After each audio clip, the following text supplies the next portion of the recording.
de Mers, mais pas un clan Théodore. Gérard Deltel, qu'est-ce qu'il y a à Montebello? Ça a brassé, les rouges voyaient rouge. On va vous dire, ça faisait longtemps que je n'avais pas vu une manifestation aussi violente que ça. Je vous avoue que celle-là est d'autant plus qu'elle était surprenante parce que c'était d'une façon un peu improvisée et spontanée. C'était pas vraiment prévu. Ce qui se passe, on le sait qu'à Montebello, où je me trouve actuellement, il y a un caucus du Parti libéral et il y a donc tous les ministres qui sont là, les députés, et il y a une centaine d'étudiants des universités et des cégeps qui sont venus pour manifester. Et voici comment ça s'est passé.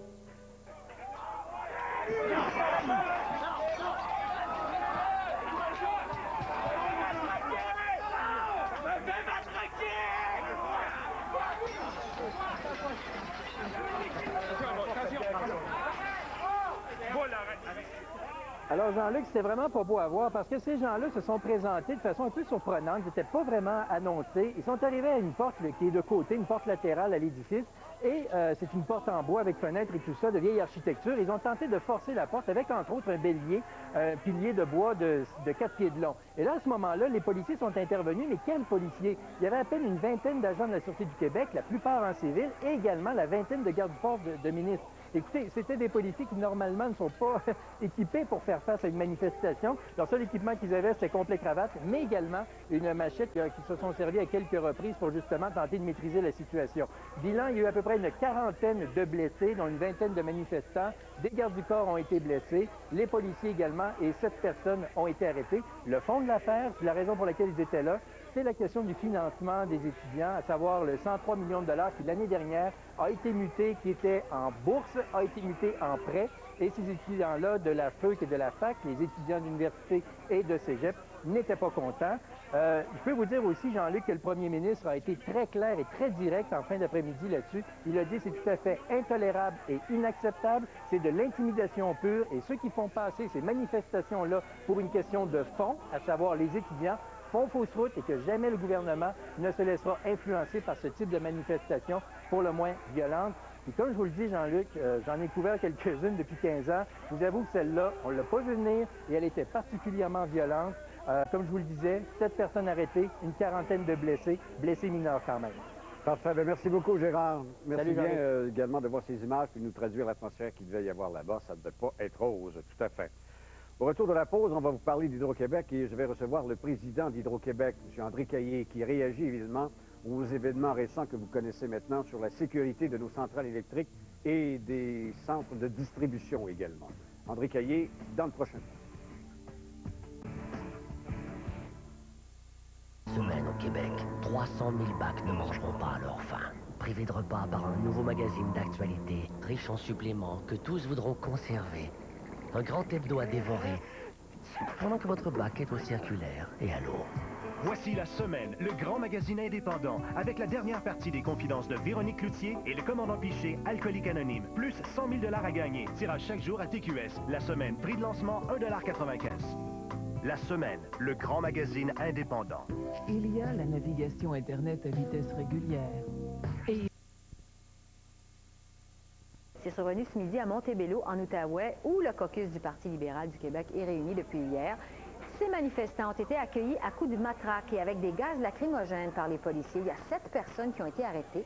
Les membres des fédérations étudiantes collégiales et universitaires réclament du gouvernement Charest qu'il annule la réduction de 103 millions de dollars dans le programme de bourse. Il y a des échauffourées, évidemment, qui ont éclaté. Il y a 25 policiers et gardes du corps qui ont été blessés.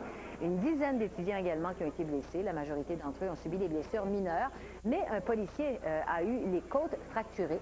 La Sûreté du Québec soutient avoir utilisé la force nécessaire pour tenter de contrer cette manifestation-là. Alors, pour en parler, pour comprendre ce qui a bien pu se passer, j'ai à mes côtés Pierre-André Bouchard, qui est président de la FEUC, et François Laliberté-Auger. Les deux étaient à cette manifestation cet après-midi. Bonjour à vous deux. Monsieur Bouchard, d'abord, je m'adresse à vous. Racontez-nous ce qui s'est passé. Vous êtes arrivé là quand? Qu'est-ce qui s'est passé à partir du moment où vous avez mis les pieds dans cet établissement pour manifester? Environ 150 manifestants ont débarqué des autobus pour se rendre à l'hôtel directement.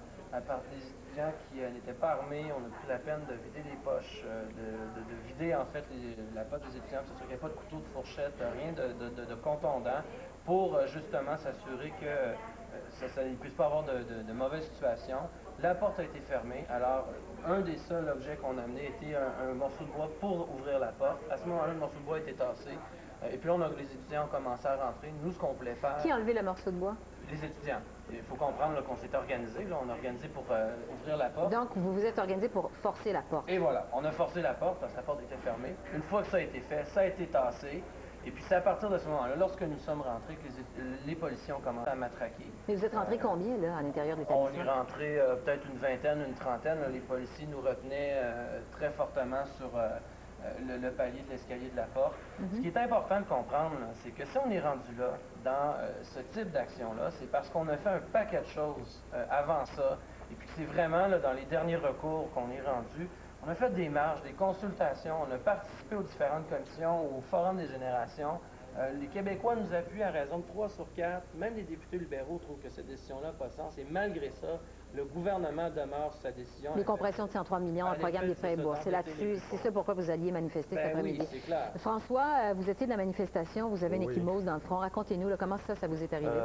Après que la porte a été ouverte, on est rentré, on s'est approché, on a poussé, ça poussait, on s'attendait à ce que ça pousse.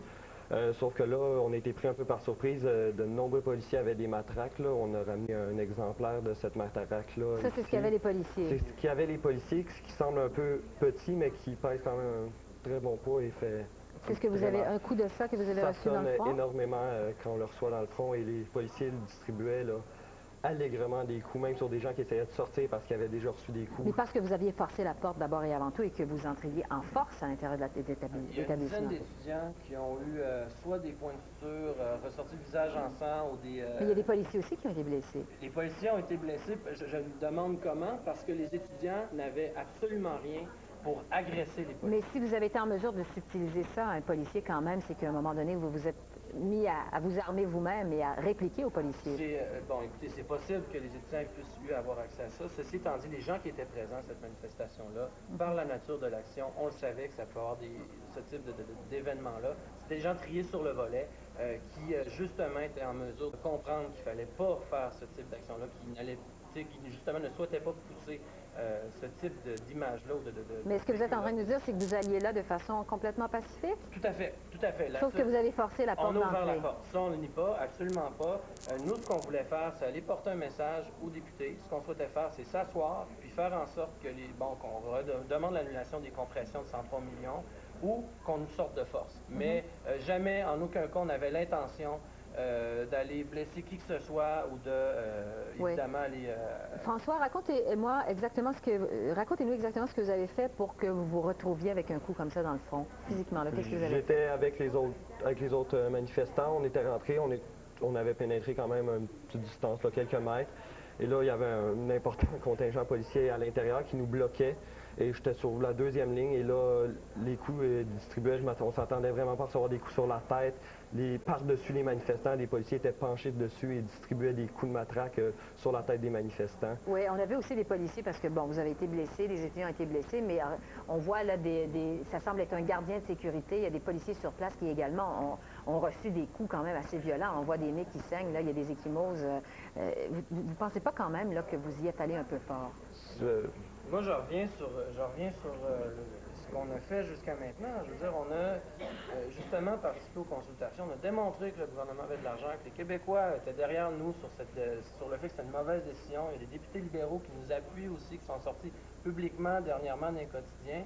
Malgré ça, le gouvernement reste sur sa décision. Il n'y a même pas de logique financière, parce qu'en coupant 103 millions, il se prive de 70 millions du fédéral avec les bourses du millénaire. Il n'y a aucune raison qu'il reste sur sa décision. Et malgré ça, il s'entête à rester. Avez-vous rencontré le ministre, finalement? Avez-vous pu faire passer votre message? Ou comment ça s'est terminé? Bien, pour une des rares fois, on est d'accord avec le ministre. Le ministre a déclaré qu'il déplorait les situations violentes. Nous, on déplore aussi comment les policiers se sont comportés envers les étudiants. On voit des images de policiers ici. C'est dommage parce qu'on ne voit pas les images d'étudiants, parce qu'on voyait les étudiants sortir le visage plein de sang. Et des policiers aussi, les gardes du corps, je le rappelle. En tout cas, c'est peut-être pas nécessairement bon pour l'image des fédérations étudiantes. Merci beaucoup Pierre-André Bouchard, qui est président, je le rappelle, de la FEUC, également François La Liberté-Auger, qui était un des manifestants cet après-midi, pour être venu nous raconter ce qui s'est passé lors de ces manifestations. Restez avec nous, on va faire le point sur la saison dans la Ligue nationale qui est annulée.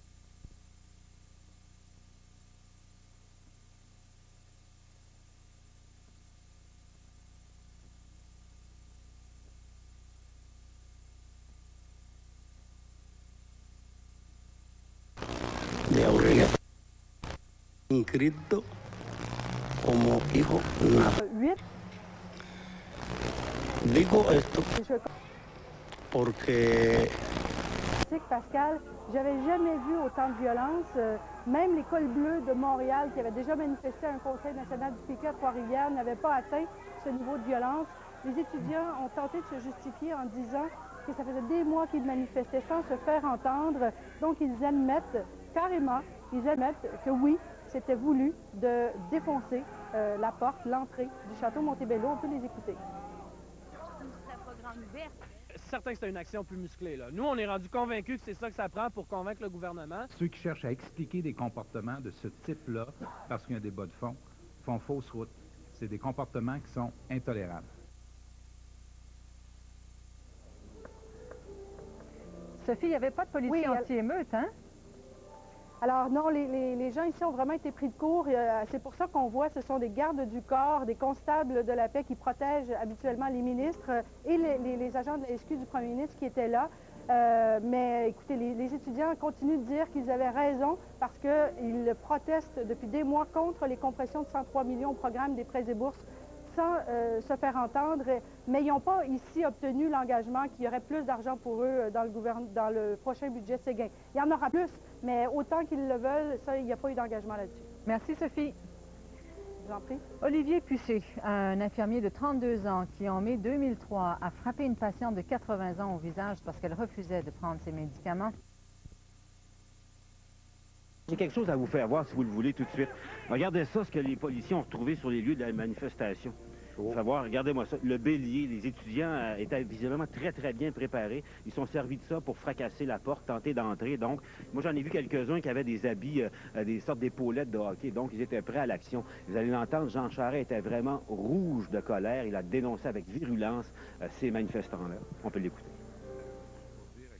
C'est intolérable dans une société comme celle du Québec, où on est très fiers de nos libertés, très fiers de la façon pour nous de pratiquer la démocratie, qu'il y ait des comportements comme ça. Ah, Pierre, je vous rappelle, les manifestants réclamaient la fin de la coupe de la compression de 103 millions d'un prêt et bourse. Jean Charest a dit que les étudiants doivent comprendre qu'ils ont le régime le plus généreux au monde, sans doute, dit-il. Bref, l'impression qu'on n'a pas fini d'en parler de ces manifestations-là et de ce climat-là entre le gouvernement et les étudiants. Ils étaient combien au départ, Paul, là-bas? Je vous dirais, à l'œil, à peu près entre 100 et 150. Il y en a qui viennent de l'Abitibi, certains de l'Outaouais et de Montréal également. Mais les policiers ont été vraiment surpris. Personne n'avait prévu non seulement une manifestation de cette nature, mais surtout pas violente comme celle-là a été. Merci. Au revoir. Au revoir.